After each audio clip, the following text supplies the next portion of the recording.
Hello दोस्तों, स्वागत है आपका आपके अपने YouTube channel success alpha classes में। आज हम शुरू करेंगे कक्षा 10 का एक महत्वपूर्ण टॉपिक। मोस्ट 4 इंपॉर्टेंट क्वेश्चन लेंगे जिसके जिसमें अध्याय का नाम है विद्युत धारा के चुंबकीय प्रभाव। इसमें 4 मोस्ट इंपॉर्टेंट क्वेश्चन कौन से हैं? आपके जो 4 मोस्ट इंपॉर्टेंट क्वेश्चन है आपके 2026 जो बोर्ड एग्जाम है उसके लिए काफी महत्वपूर्ण साबित हो सकता है। तो चुंबक क्या है? चुंबक के गुण व चुंबकीय क्षेत्र को बताइए। ये 3 क्वेश्चन इसमें है, लेकिन मैंने एक ही में जोड़ा है। चुंबकीय बल रेखा को स्पष्ट कीजिए एवं उनके चुंबकीय बल रेखा के गुण बताइए। परिनालिका में प्रवाहित विद्युत धारा के कारण चुंबकीय क्षेत्र को स्पष्ट कीजिए। दक्षिण हस्त अनुष्ठ नियम व फ्लेमिंग के बाएं हाथ के नियम को परिभाषित कीजिए। आते हैं क्वेश्चन नंबर पहले की तरफ। जो दिया है चुंबक क्या है, तो हेडिंग डाल लेंगे चुंबक क्या है, प्रश्नोत्तर डाल देते हैं, फिर चुंबक लिखते हैं चुंबक क्या है, तो हेडिंग डाल लेंगे चुंबक।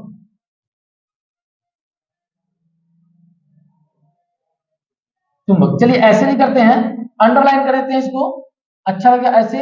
आपको बोर्ड के पेपर में भी ऐसे करना है। चुंबक क्या है? किसी पदार्थ का वह पदार्थ का वह गुण जिसके कारण लोहे के छोटे छोटे टुकड़े को कारण लोहे के छोटे छोटे टुकड़े को अपनी ओर आकर्षित करने का गुण रखता हूं। अपनी ओर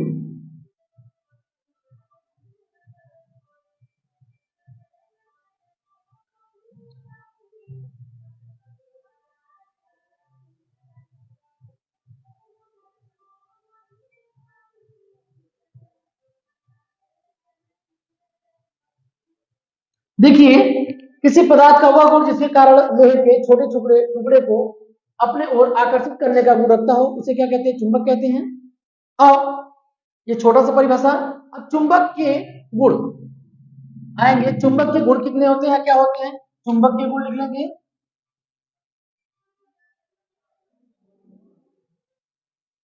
चुंबक के गुण क्या होते हैं? तो चुंबक का गुण होता है, देखिए, लोहे के छोटे टुकड़े को अपनी ओर आकर्षित करते हैं। चुंबक में एक दक्षिणी ध्रुव एक उत्तरी ध्रुव होता है और समान ध्रुव वाले एक दूसरे को प्रतिकर्षित और विपरीत ध्रुव वाले एक दूसरे को आकर्षित करते हैं। चुंबक को स्वतंत्र रूप से लटकाया जाता है तो यह उत्तर और दक्षिण दिशा में स्थापित हो जाते हैं या दक्षिण और उत्तर दिशा को प्रदर्शित करते हैं। तो गुण लिख लेते हैं। चुंबक के गुण पहला, यह लोहे के छोटे टुकड़ों को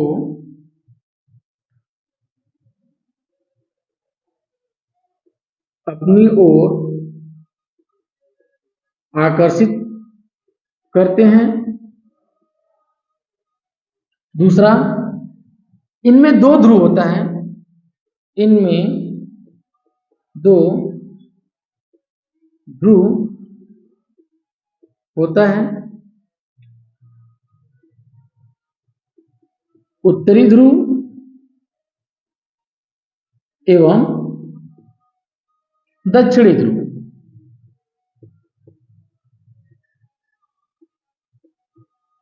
दक्षिणी ध्रुव। और अगला गुण, समान ध्रुव वाले एक दूसरे को प्रतिकर्षित करते हैं।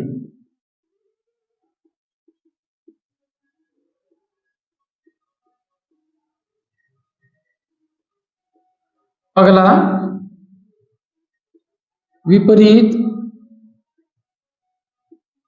ध्रुव वाले एक दूसरे को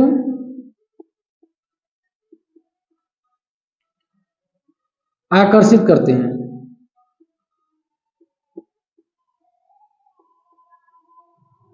अगला है इन्हें स्वतंत्र रूप से लटकाने पर यह उत्तरी एवं दक्षिणी ध्रुव पर स्थापित हो जाती हैं।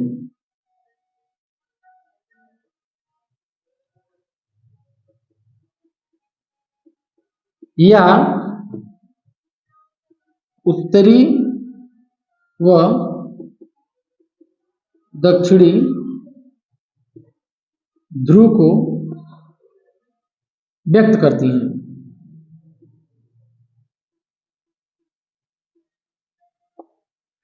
और लोहे के टुकड़ों को अगर हम लोग चुंबक के टुकड़े को अगर तोड़ते हैं तो उनमें भी उत्तरी और दक्षिणी ध्रुव दिखाई देने लगता है।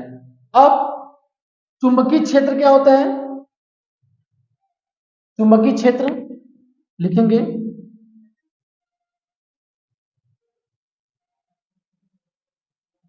लिख लेंगे एक लाइन में, चुंबक के चारों ओर का वह क्षेत्र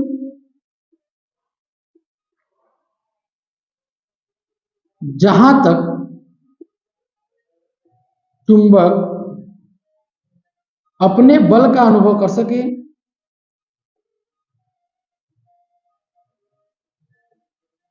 अनुभव करता है, उसे चुंबकीय क्षेत्र कहते हैं।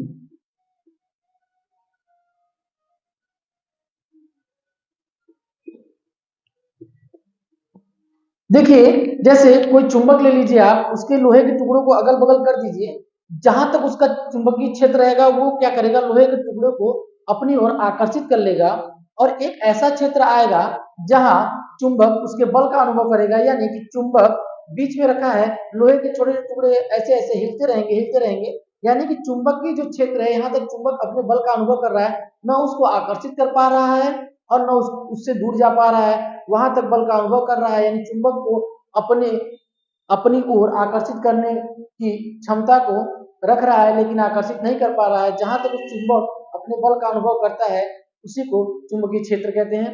अब बढ़ेंगे दूसरे क्वेश्चन की तरफ, बढ़ते हैं क्वेश्चन नंबर 2 की तरफ। चुंबकीय बल रेखा को स्पष्ट कीजिए एवं गुण बताइए। चुंबकीय बल रेखा क्या होता है? चुंबकीय बल रेखा एक काल्पनिक रेखा होता है जो उत्तरी ध्रुव से निकल दक्षिणी ध्रुव की ओर जाके विलीन हो जाता है, या उत्तर ध्रुव से निकल के दक्षिणी ध्रुव की ओर जाता है, उसे हम चुंबक बल रेखा कहते हैं। चुंबकीय बल रेखा के गुण जो होते हैं, ये गुण 2-4 होते हैं, जैसे कि चुंबक एक दूसरे, जो चुंबकीय बल रेखा एक दूसरे को कभी नहीं काटती है। चुंबक उत्तरी ध्रुव से निकल के दक्षिणी ध्रुव की ओर जाता है, और चुंबक के अंदर दक्षिणी ध्रुव से उत्तरी ध्रुव की ओर बल रेखाएं आती हैं। तो ऐसे हैं, आइए अपनी भाषा में समझते हैं। चुंबक बल रेखा को स्पष्ट कीजिए। तो चुंबकीय बल रेखा,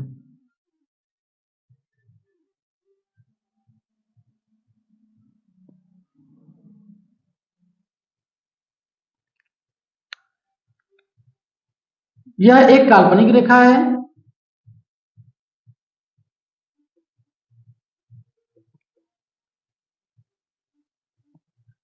जो उत्तरी ध्रुव से दक्षिणी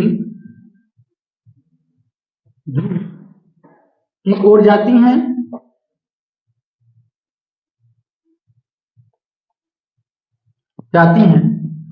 और एक वक्र बनाती हैं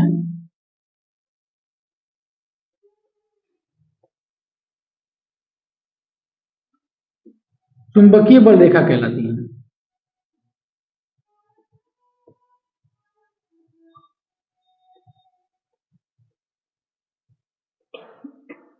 चुंबकीय बल रेखा कहलाती हैं। चुंबकीय बल रेखा के गुण लिखेंगे, चुंबकीय रेखा के गुण। देखिए क्या होता है। पहला, यह एक काल्पनिक रेखा है।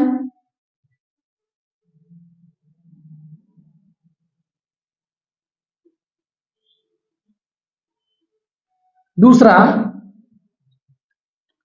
यह एक वक्र रूप में होता है।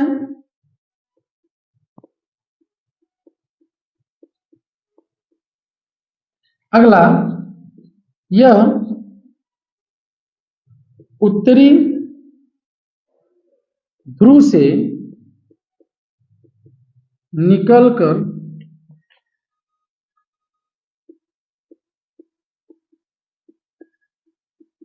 दक्षिणी ध्रुव की ओर जाता है।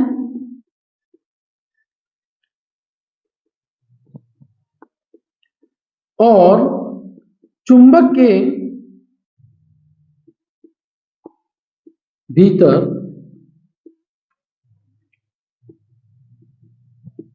दक्षिणी ध्रुव से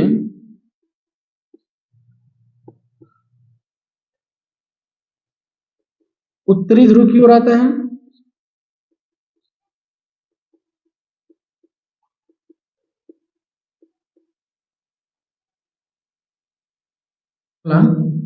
यह बल रेखाएं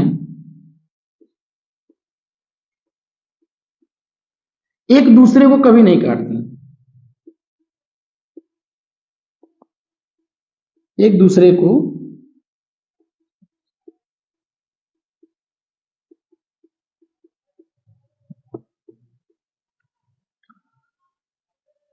और चुंबक के पास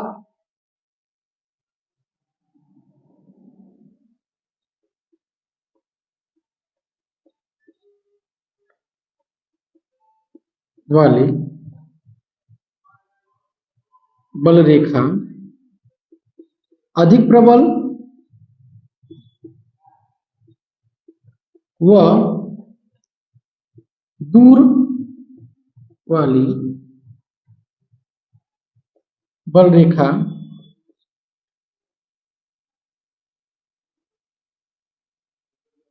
दुर्बल होती है।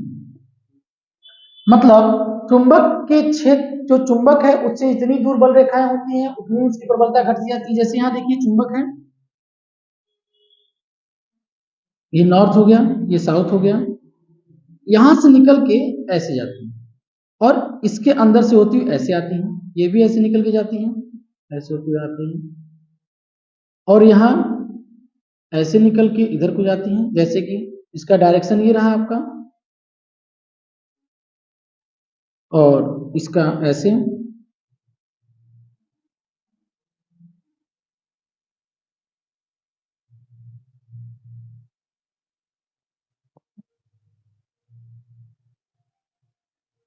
देखिए जो जितना चुंबक के पास रहेगा उसकी प्रबलता उतनी ज्यादा रहेगी, जो चुंबक से इतना दूर रहेगा उसकी प्रबलता कम रहेगी। यानी अगर ज्यादा प्रबलता की बात करें कि चुंबक के पास ये है, ये ध्रुव है, यानी ये बल रेखाएं हैं तो ये ज्यादा प्रबल होंगी और ये चुंबक से थोड़ा दूर है, इसकी अपेक्षा इसकी प्रबलता कम रहेगी।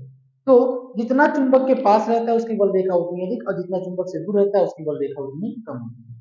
बढ़ेंगे तीसरे क्वेश्चन की तरफ। बढ़ते हैं क्वेश्चन नंबर 3 की तरफ। परिनालिका में प्रवाहित विद्युत धारा के कारण चुंबकीय क्षेत्र को स्पष्ट कीजिए। देखिए परिनालिका क्या होता है, अगर हम किसी एक बेलनाकार पाइप को लेते हैं, उसमें कुंडली को पास पास लपेट देते हैं, तो जो इससे प्राप्त होता है, जो ये बनता है, इसी को परिनालिका कहते हैं। तो परिनालिका किसे कहते हैं, तो पहले पहले हम परिनालिका का परिभाषा लिख लेते हैं।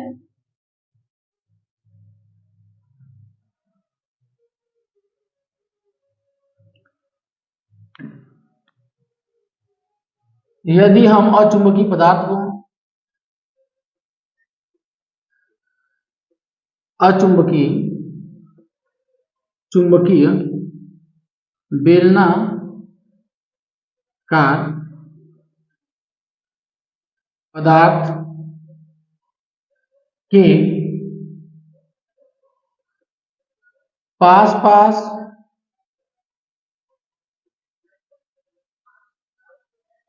पास पास विद्युत रोधी तार को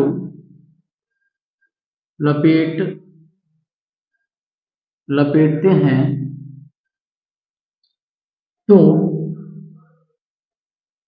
इस प्रकार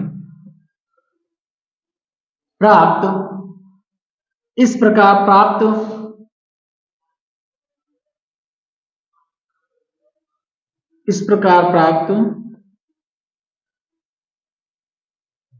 बेलनाकार कुंडली को परिनालिका कहते हैं।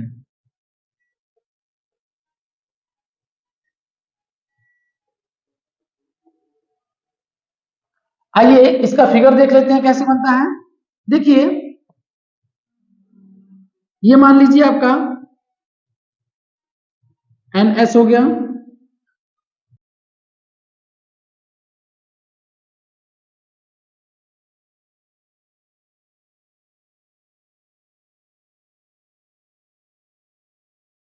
ये रहा आपका परिनालिका। इसमें क्या करते हैं, हम तार की कुंडली को पास पास लपेट देते हैं।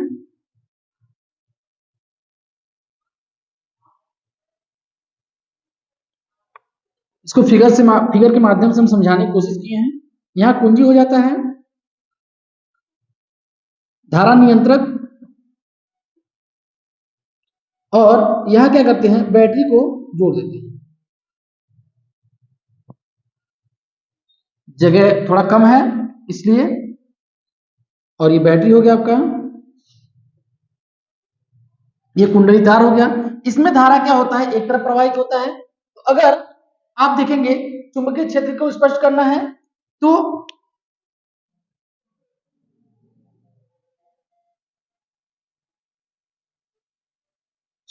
ये क्या होता है, ये वृत्ताकार रहता है, वृत्ताकार बेलन है। इसमें क्या करते हैं, कुंडली को लपेट देते हैं। जब इसमें विद्युत धारा प्रवाहित करते हैं, यहां से जब विद्युत धारा प्रवाहित करते हैं तो इसमें एक चुंबकीय क्षेत्र उत्पन्न हो जाता है, जिसके लिए बोलते हैं कि बेलन के जो सिरों पर चुंबकीय क्षेत्र रहता है कम रहता है, लेकिन इसके बीच में चुंबकीय क्षेत्र का मान बहुत अधिक रहता है, और धारा का मान एक समान होता है। धारा इधर से बहता है या इधर से, धारा जिधर से भी बहेगा एक समान बहता रहेगा धारा कुंडली के रूप में।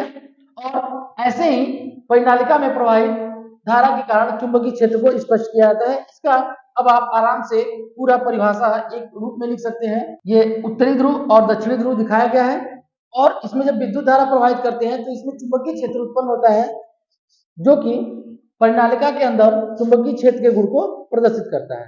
तो अब बढ़ेंगे अगले क्वेश्चन की तरफ। आइए बढ़ते हैं क्वेश्चन नंबर 4 की तरफ, जो कि दिया है दक्षिण हस्त अनुश नियम व फ्लेमिंग के बाएं हाथ का नियम। दक्षिण हस्त अनुश नियम क्या कहता है, हम अपने हाथ या अंगूठे को इस प्रकार करें कि ये जो अंगूठा है धारा की दिशा बताए, तो ये मुड़ी हुई जो उंगलियां होती हैं ये चुंबकीय बल रेखाओं को प्रदर्शित करती हैं। यानी अगर ये ऐसे ये धारा की दिशा बताएगी तो मुड़ी हुई उंगलियां चुंबकीय बल रेखाओं को प्रदर्शित करती हैं। ये है आपका दक्षिण हस्त अनुश नियम। आइए परिभाषा को लिख लेते हैं।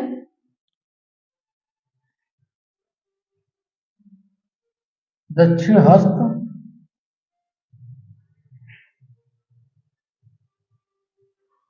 अंगुष्ठ,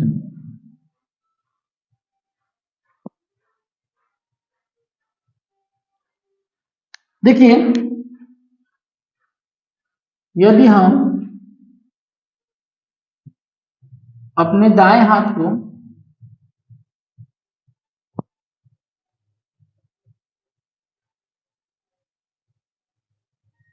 इस प्रकार रखें कि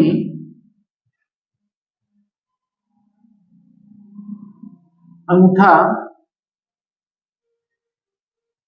विद्युत धारा की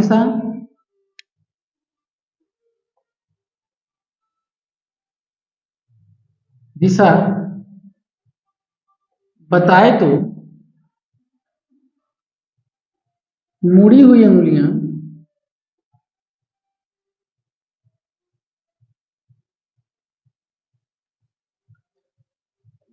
चुंबकीय बल रेखा को प्रदर्शित करती है। चुंबकीय बल रेखा को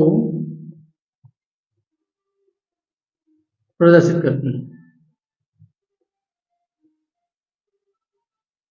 ये रहा आपका दक्षिण हस्त अनुष्ठ नियम। अब आएंगे फ्लेमिंग के बाएं हाथ के नियम पर। फ्लेमिंग का बाएं हाथ का नियम क्या कहता है?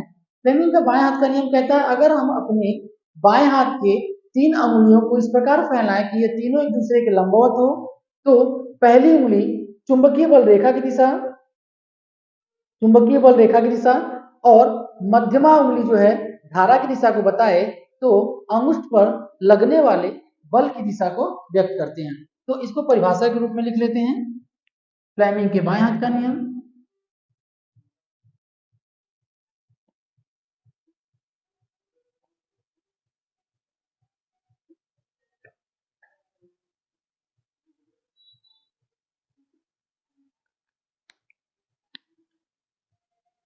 हम यदि अपने बाएं हाथ को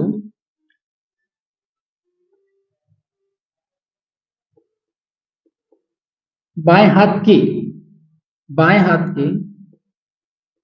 3 अंगुलियों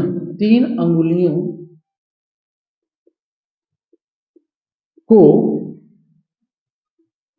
इस प्रकार फैलाएं कि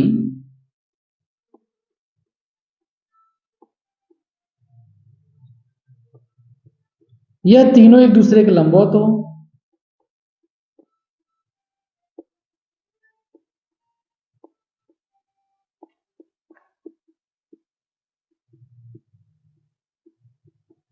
तो पहली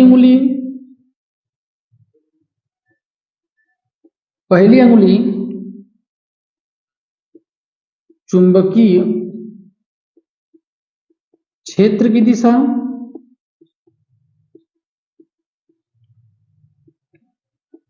बीच की उंगली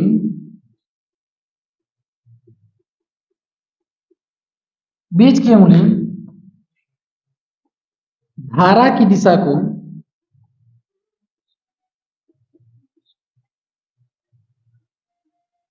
बताती है, तो अंगूठा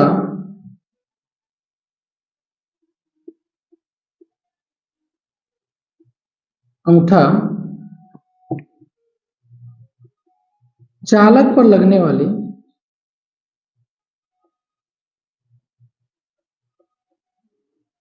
बल की दिशा को व्यक्त करेगा।